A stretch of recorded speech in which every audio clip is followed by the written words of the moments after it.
everybody, Christy Birchville here, talking about running the race. We're looking at Philippians today, chapter 2, several verses, 25 through 30. So Paul is closing out this chapter, and he ends it with a story.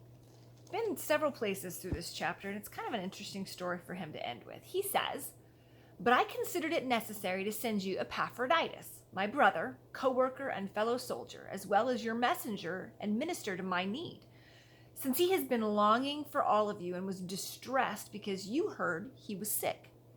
Indeed, he was so sick that he nearly died. However, God had mercy on him, and not only on him, but also on me, so that I would not have one grief on top of another. For this reason, I am very eager to send him so that you may rejoice when you see him again, and I may be less anxious.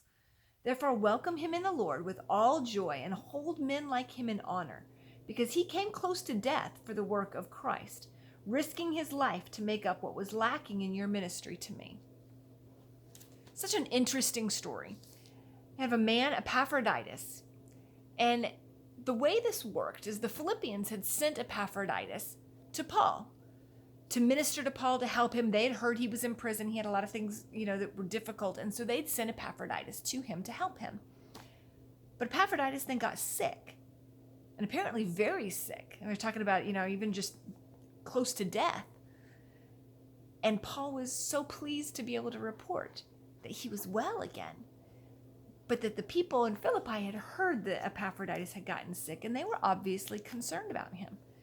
So Paul was sending him back, along with Timothy, to say, hey, look, see, he's doing well. He's recovered. God has spared his life. Thank you for sending him so that he could help minister to me. But I know right now he'd be more of a minister to you. So I'm sending him back. This is a difficult topic because sometimes we think that when we serve God, that he is all about our personal health and well-being and prosperity. And that's not really what God's about. God's about his glory and his holiness. And that's what's really important to him. And if we are truly following Jesus Christ, we are about his glory and his holiness. And so situations where our health becomes a problem or becomes at risk, we have to balance that out. What's more important?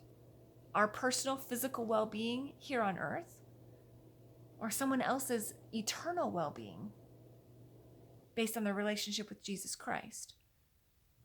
That's what Paul was challenging them with this story. Thank you for sending him. He was willing to brave even this difficult disease that occurred just because he came here to be able to do something that had eternal impact. What about you? Are you focused on the eternal impact of your actions today or the temporary? Trust me, we have a lot of opportunity in our world today to be focused on the eternal impact. So let's take advantage of those opportunities and really make a difference, regardless of what that does to our temporary earthly impact. Thanks.